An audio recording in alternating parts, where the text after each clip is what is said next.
I'm Doug Aldrich, and welcome to the video. We're going to cover a bunch of styles and techniques and things that I like to do, and I'm going to try and gear it towards the beginners as well as the people who are really good players, and show you some things that hopefully that you'll learn and that you don't know. And we're going to cover a bunch of stuff, and hope you really dig it. All right, first thing we got to do today is we got to tune up together so that we can communicate. My guitar is set up for an E flat for a couple of reasons, but I'm going to just call it an E for today, just so because that's what it looks like. So here's the high E. I want you to tune to this right here.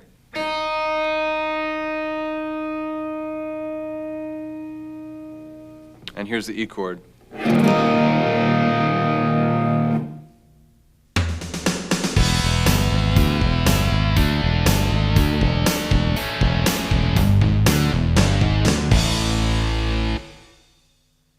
All right, here we are, part one of our private lesson together.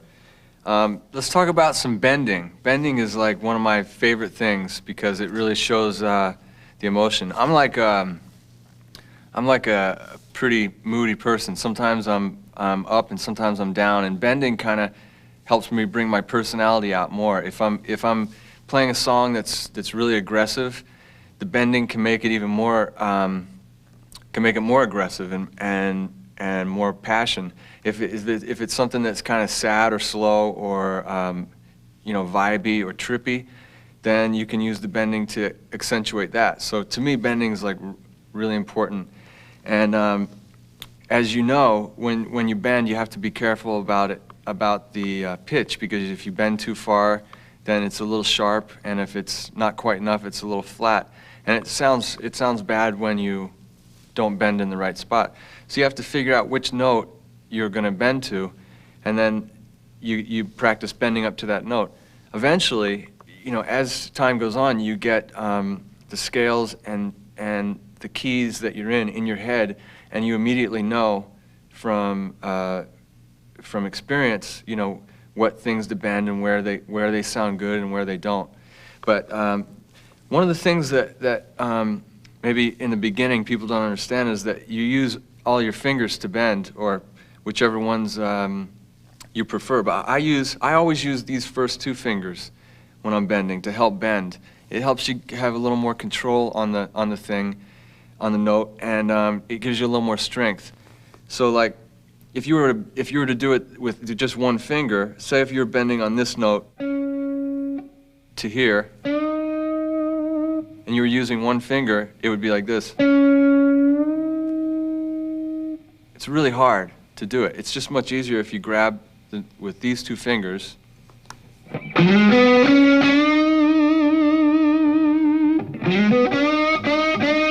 And notice I'm bending to this, I'm bending a whole step to this note.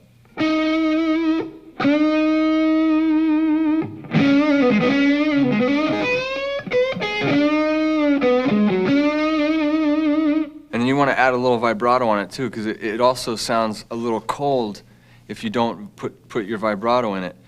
And it takes a bit of time, but you'll get it.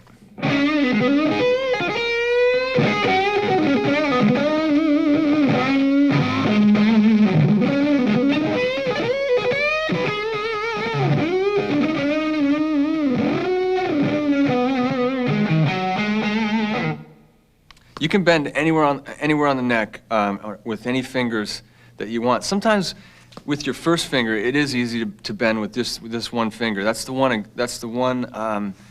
time that it's okay to bend with one finger for me, and it's stuff like this.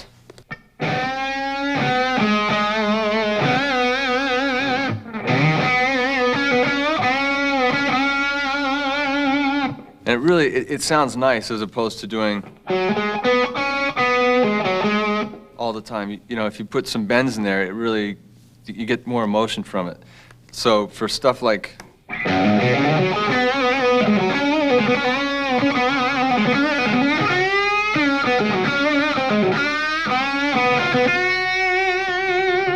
what I'm doing there is I'm basically just sticking in the minor pentatonic and A again, and there's little patterns that you'll get to learn, and places where you bend that sounds good. If you're playing over an A minor chord, always this blues bending will work good. This is a great lick right here. This is like everyone's used it, and everyone adapts it into their own style, which is what I did. And it's just like this.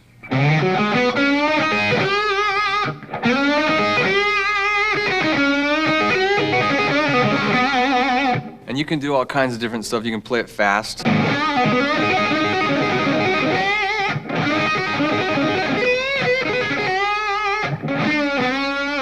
Or you can play it real slow, kind of like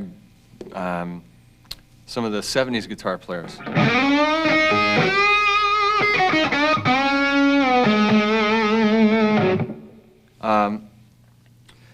Some of the other bending on the other strings is a little more tricky, especially on the higher strings. If you're on this pentatonic pattern, you notice I'm using these two fingers again, and that's kind of important because otherwise it's a little hard to get a grab on it. So you notice I'm using those fingers all the time. It's what I do. That's my thing.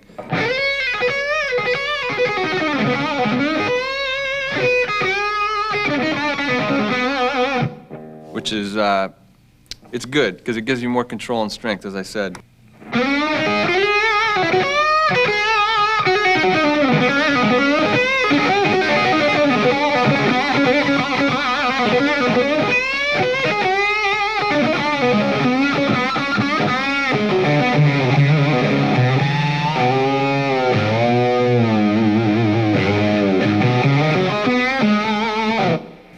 So I really dig all, the bending thing. It really adds to the emotion of what you're trying to do. And you can, if you're in the middle of a fast lick, you can break it up with the bending.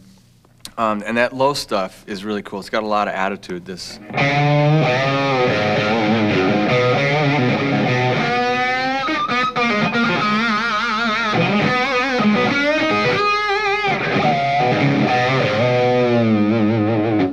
That's, this pattern right here is another pentatonic pattern that you either know or you should know.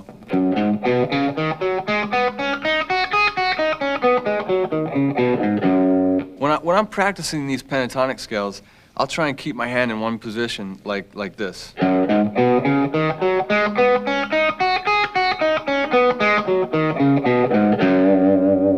And this one would be like this.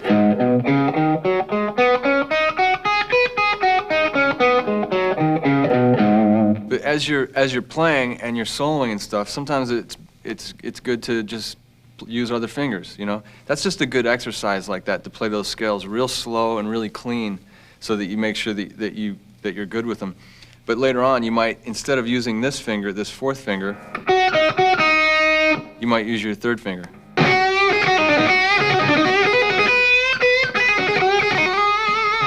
Because you can sometimes play faster, and also it frees up your pinky for higher notes.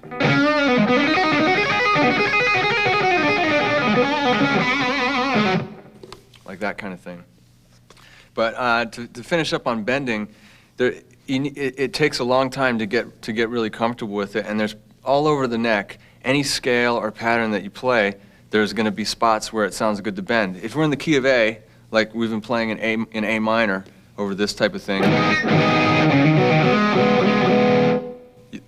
these patterns, those are some of the cool places to bend. If you go up to another pentatonic pattern in A, you're still in A. There's places here.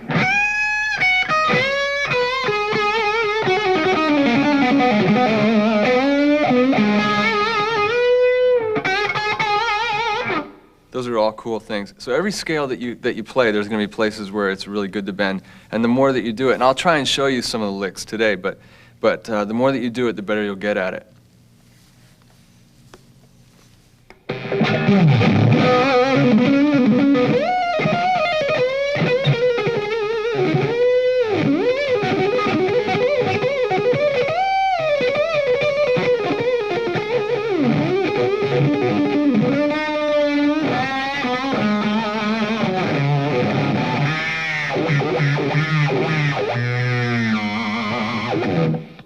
So that covers bending, single note bending. There's a couple other things you can do with the bending that sound really good. I kind of discovered it by accident because I might not have grabbed the note properly, and you end up hitting two strings at the same time and bending them together, and it's a really cool thing. It sounds really aggressive and cool. This is what it sounds like right here.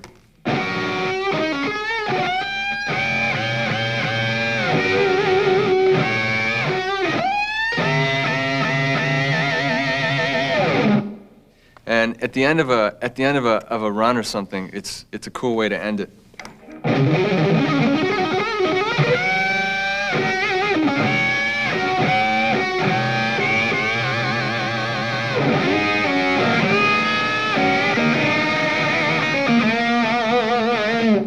There's a couple different ways you can bend two notes. This one right here was off of this E minor pentatonic scale. And I'm bending it here. You can bend it here too.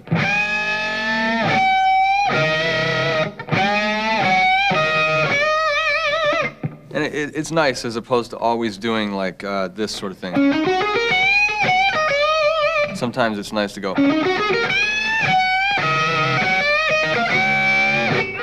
It's got a lot of emotion to it. Another type of thing is sometimes down by the nut in E, you can do these bends where you're having the E string ring out on its own, and you're bending up to an E from the D note here, stuff like this.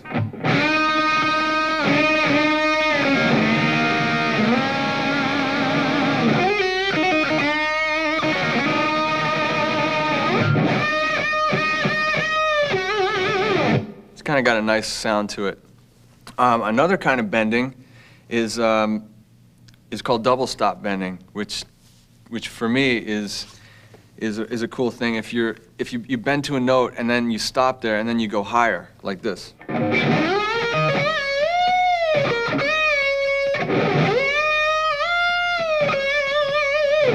You're bending to this note here, and then you're bending up another, and then coming all the way down. So let me do it again real quick. You're bending to that note, and then you're coming all the way down, so it sounds like this.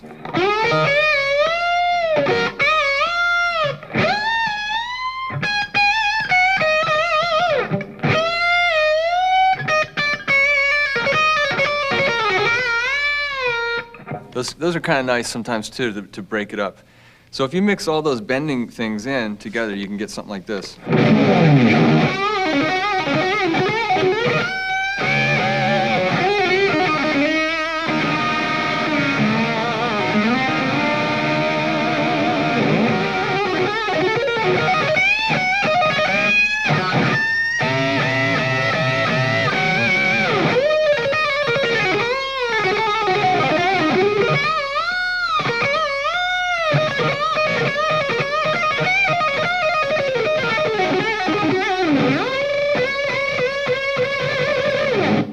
Now that one I just ended on is a cool one too.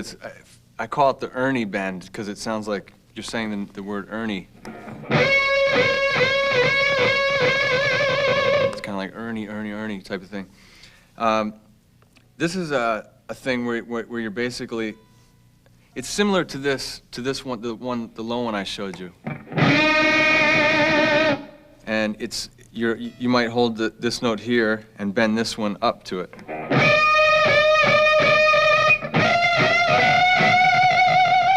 And you can do it here as well.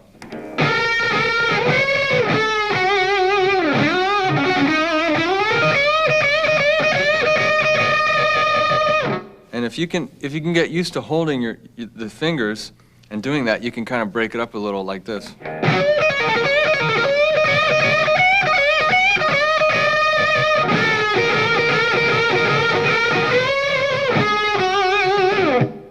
So there's all kinds of great ways to bend, and those are a few that I like.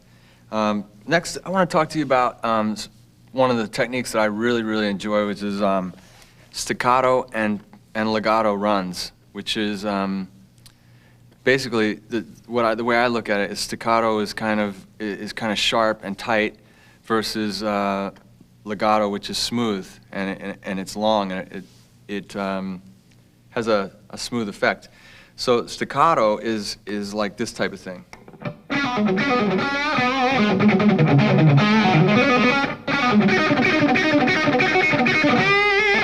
That's the type of staccato thing. Let me show you that slower.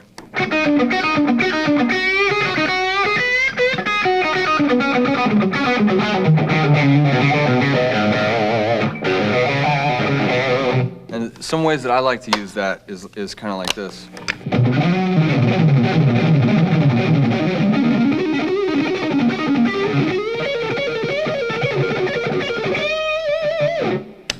There's some other staccato runs that I like. This kind of thing.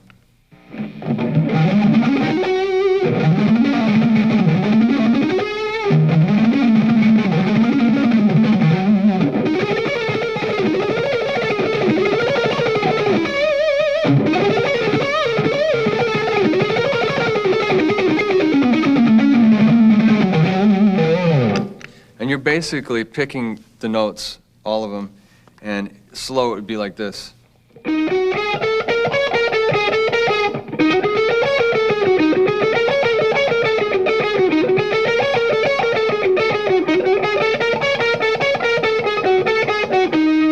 I'm starting on a upstroke, so it's up, down, up.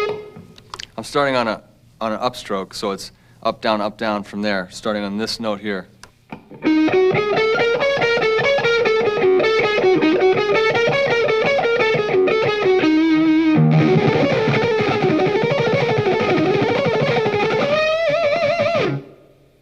Some other staccato runs that I like are stuff like this.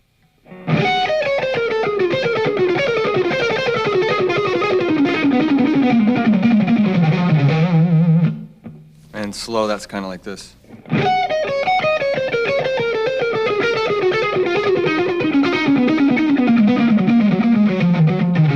Let me take one of those patterns and I'll show you the pattern because it can be an exercise for you. That's going to help you.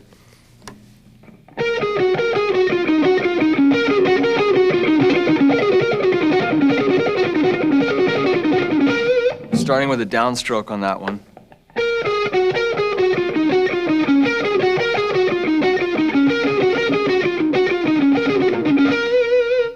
And you just need to practice it real slow. And I don't use the staccato stuff a whole lot, but once in a while it's really nice. But practice it really slow and you'll be cool with it. All of them, you know, with the staccato, you should start them off really slow. Certain other ones you may start with an upstroke.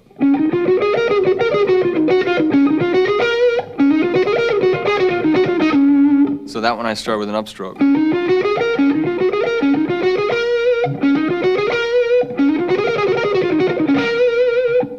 You just have to go back and forth. There's no right or wrong way. I'm just telling you how I do it, starting with either an up or a down. That's based on how I'm used to playing it.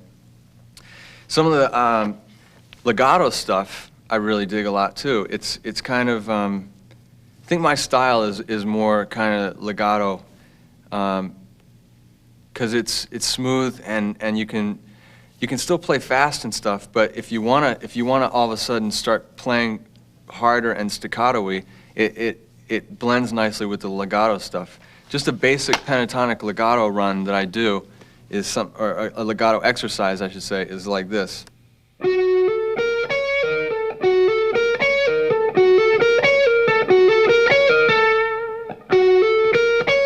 You can see I'm picking like that way.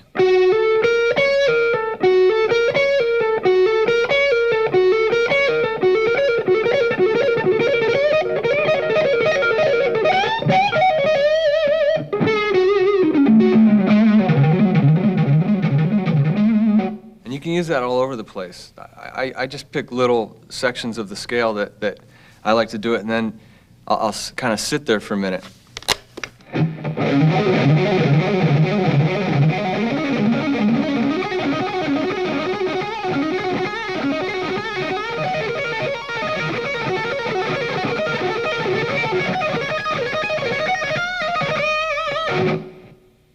So that covered a couple different positions in the scale.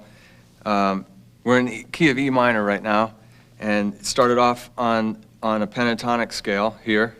And I went into the next position of the pentatonic scale, then to the next spot. Then I hit the blues note. And I started to actually use my pinky as well with this one.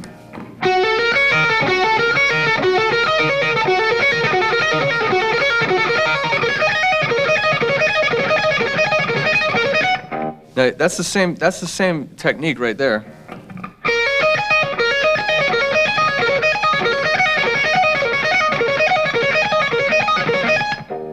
Still down, down, hammer, down, up, pull off, and then hammer.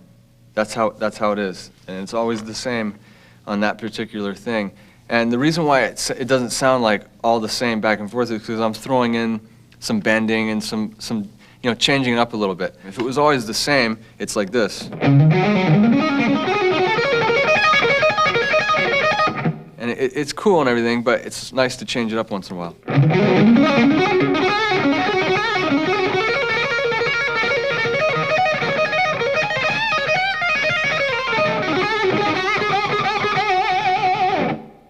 Here's another little legato thing that I like.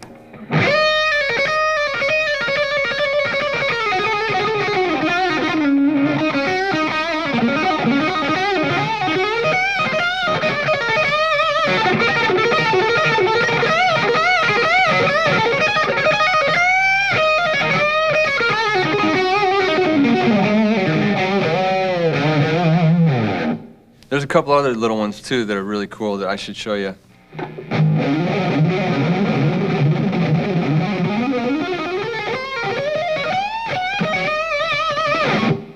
That one's basically just this pattern. Here it is slow.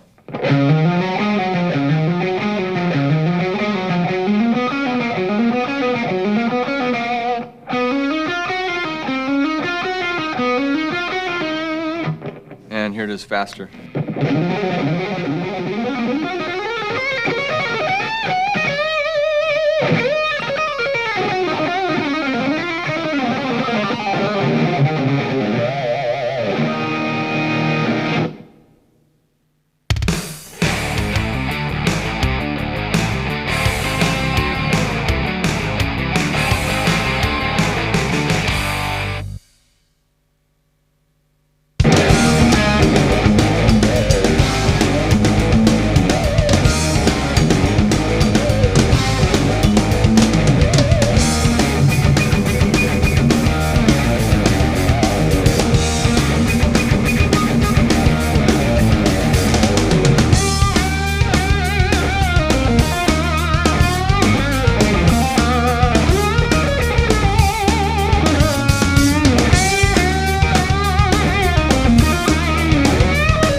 All right, this is part 2. We got here finally. I was talking a lot in the first part, but now I'm going to do some playing. This is, we're going to talk about modes on the second part. Basically, we're talking about diatonic scales with the modes, and the first one's Ionian mode. I'll play it in F right here.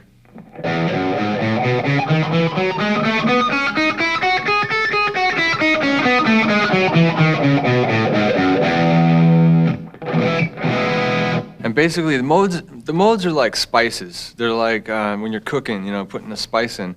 And the Ionian is it's the major scale. It's the kind of happy sound a little bit, and it goes with major chord progressions like.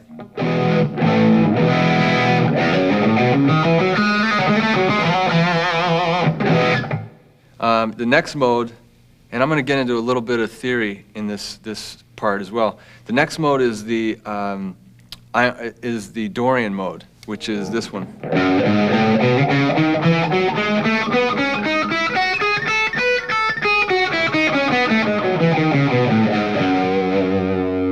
Now, I'm going to play this again, but I'm going to play the Dorian mode in F, like I did the Ionian. This is F Dorian now instead of F Ionian.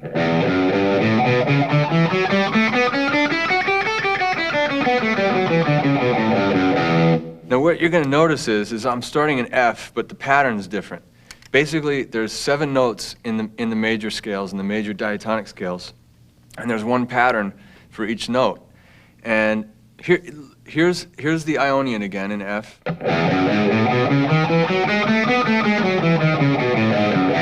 And here's the Dorian in F.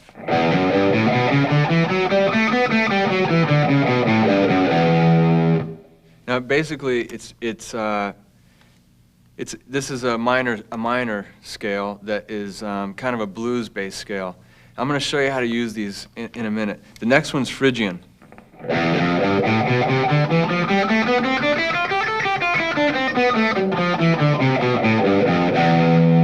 That's kind of like a Spanishy type of sound. So, for certain things that have that,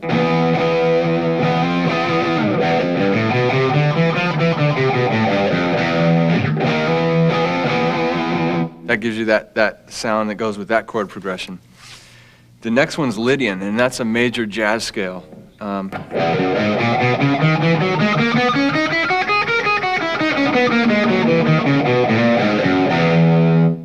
That one we probably won't be using too much today because we won't be playing jazz, but it's a major jazz scale. The next one's Mixolydian, which I'm sure you've heard of, and it's this one.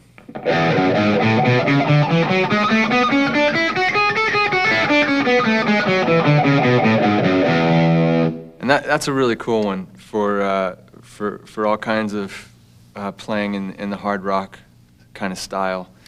And the last one is, oh no, sorry. The next one is Aeolian, and that's the pure minor scale.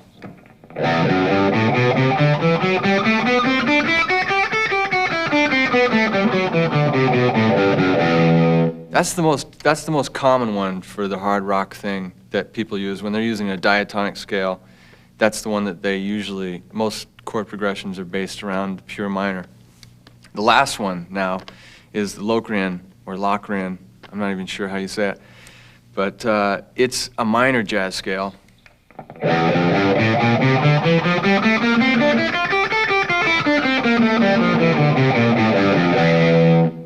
Now, that one we won't be using much today either, but it's good to know. Now, here's the deal.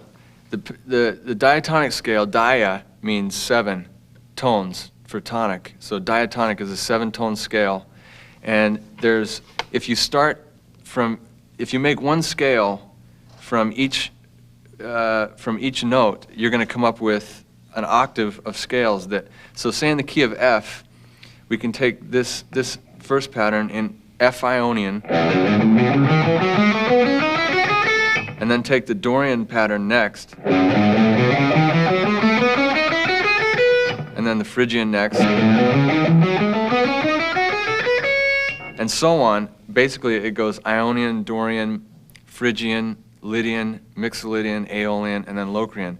Now there's seven notes, so what you're doing is you're building a pattern off of each one of those notes, and you're only using those 7 notes on the whole fretboard. And those are what those patterns are. And so that's when you see guys doing like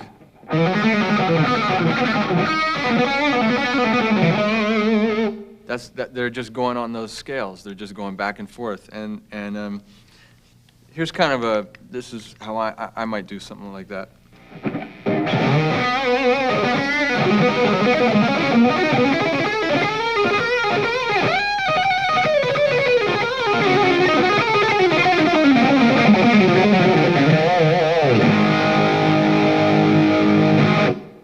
This is a run that works. So let's go to the key of A now. This is a run that works pretty cool.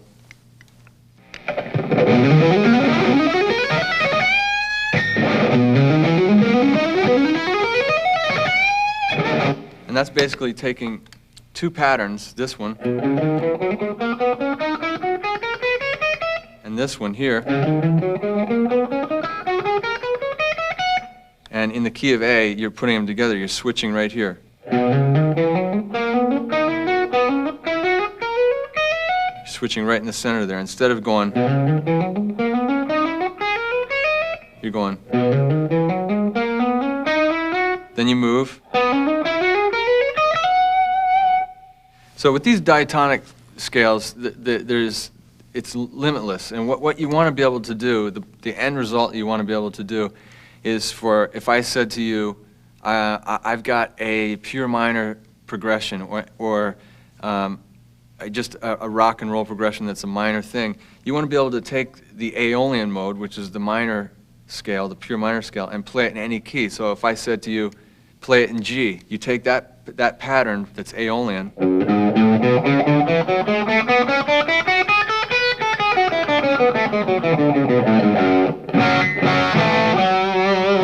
and that's where it's going to be. I might say, play it in B. So I got this riff here. And you play this. It's the same pattern I just played in G. I'm just moving it to B now. And now, once I know that that scale works, then all those other 7 that I showed you will work around it, like this.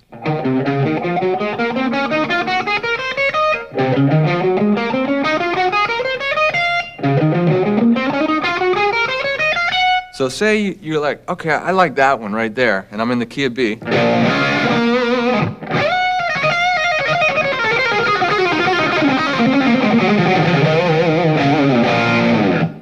That pattern will work in B. So we're on to string skipping blues licks.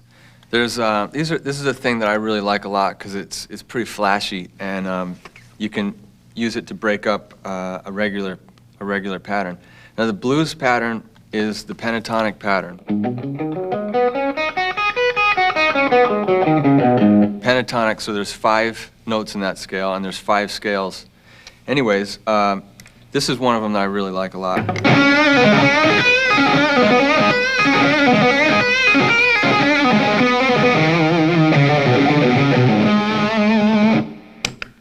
Slow, here it is, like this.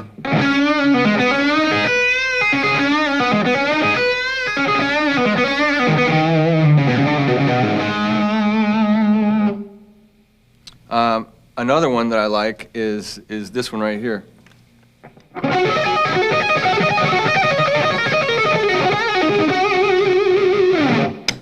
This is in the key of E, this one right here.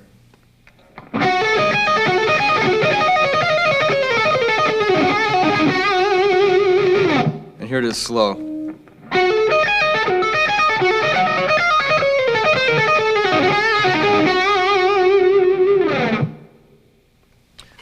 Another one that's pretty cool is this one right here.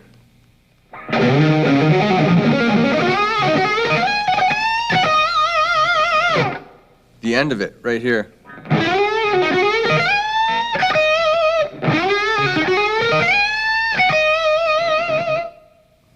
Here's one that's kind of a tricky little.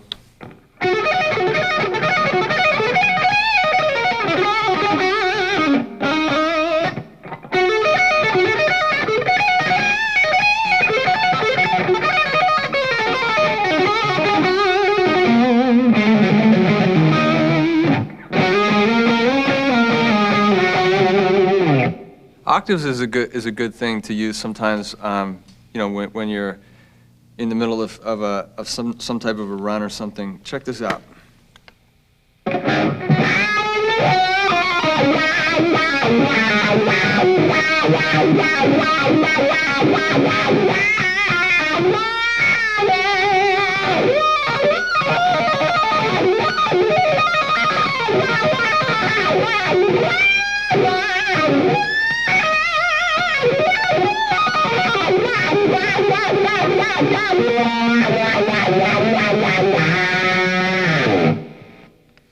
Now basically what's going on there is all kinds of string skipping from this one here, that one right there,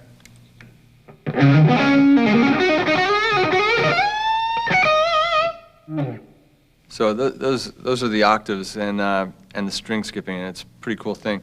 Let's do a couple pentatonic runs that I like. We'll do this in D.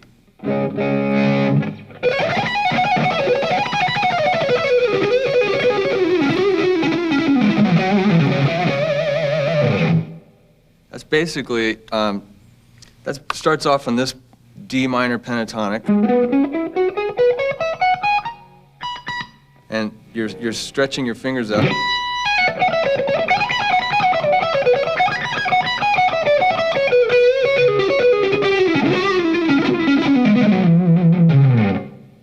That's one of them right there. Here's another one that I like.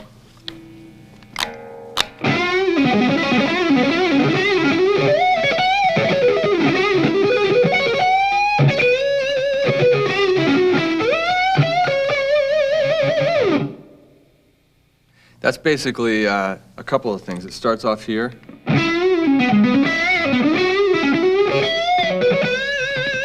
then you're going up to there. So if you take the pentatonic scale and add in the flat 5, it's going to give you that really kind of mean, kind of bluesy sound, like this. Here's your pentatonic.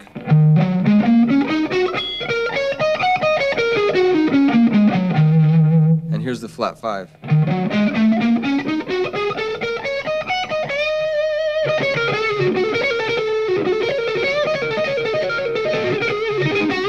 It's got a real, like, mean sound to it, which is kind of cool.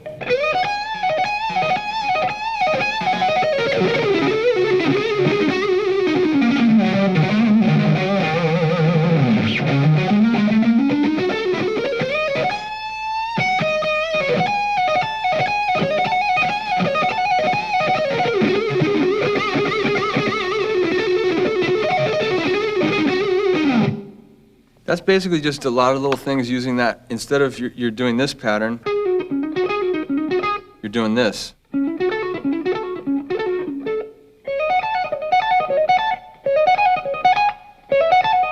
Or you're doing this. Either way, you're hitting that flat 5.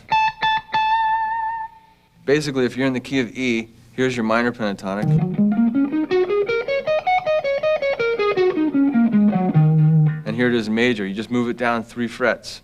One from here, 1, 2, 3, and now your major pentatonic in E.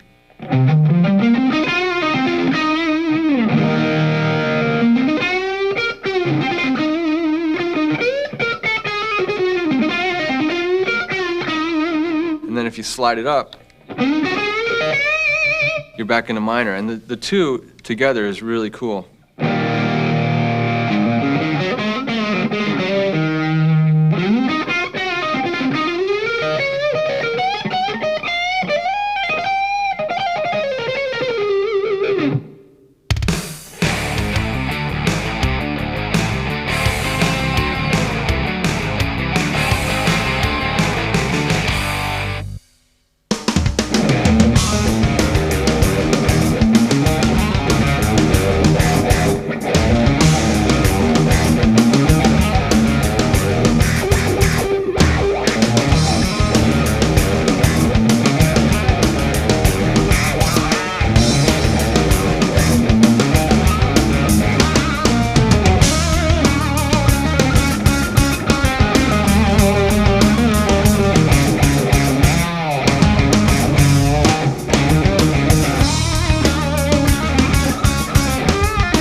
All right, we're at part 3 here, which is basically, I want to talk to you guys a little bit about developing your own style, and something that's really important is playing with as much attitude and soul as you can.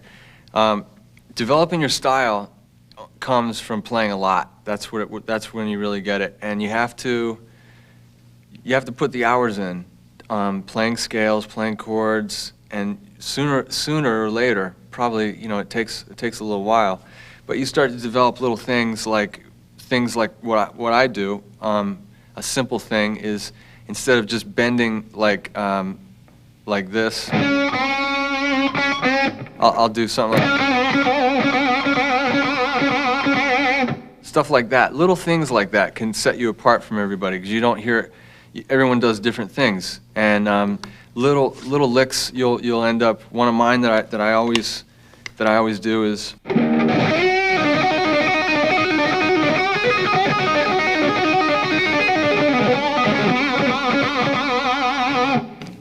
that kind of thing. Those types of things, people, as you play more and you play with the band, you'll start to do those things more often, and people, when they hear it, will think of you. That's developing your style. That's one of the ways. And you try and carve out little licks for yourself, like something like this.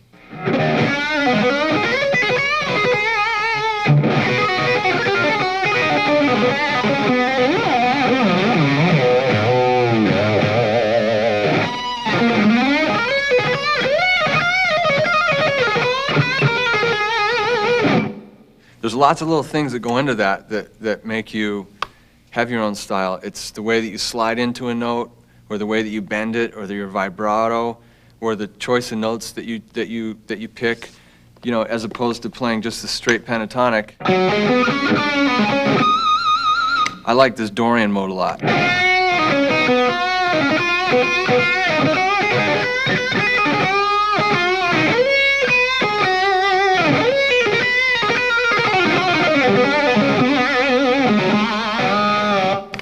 And you can use those things to your advantage, and it'll help set you apart from other people. And that's the whole point. You just got to find little things that you do that you don't hear people do all the time. That's what I've always tried to do. Was if you hear someone's playing that you like, you might take certain things that they do and make them your own. You might take something that Gary Moore did, or Jeff Beck, or Jimi Hendrix even, and do it in your own way. So something like this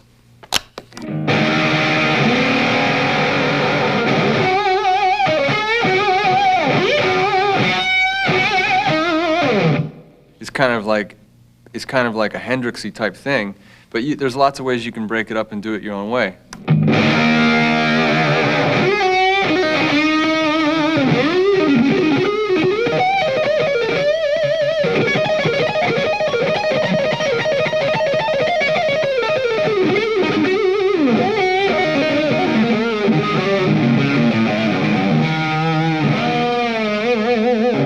And now that doesn't sound like Hendrix as much anymore. That's how I would do it.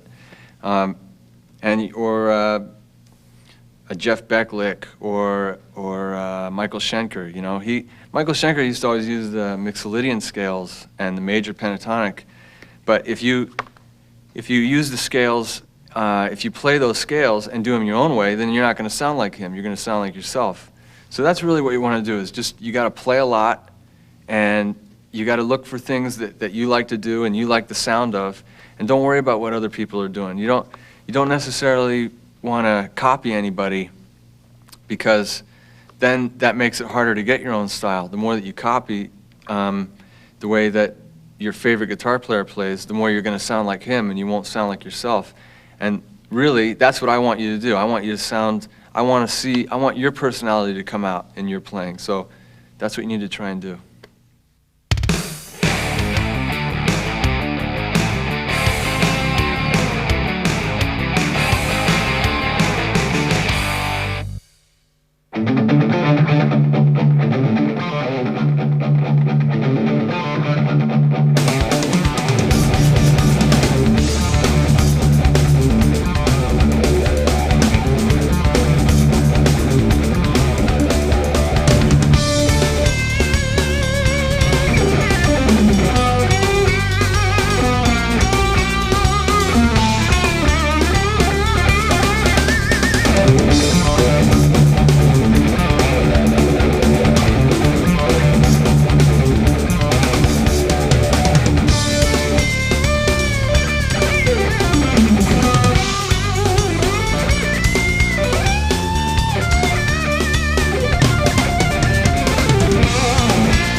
to thank you guys for watching this. I hope you enjoyed it.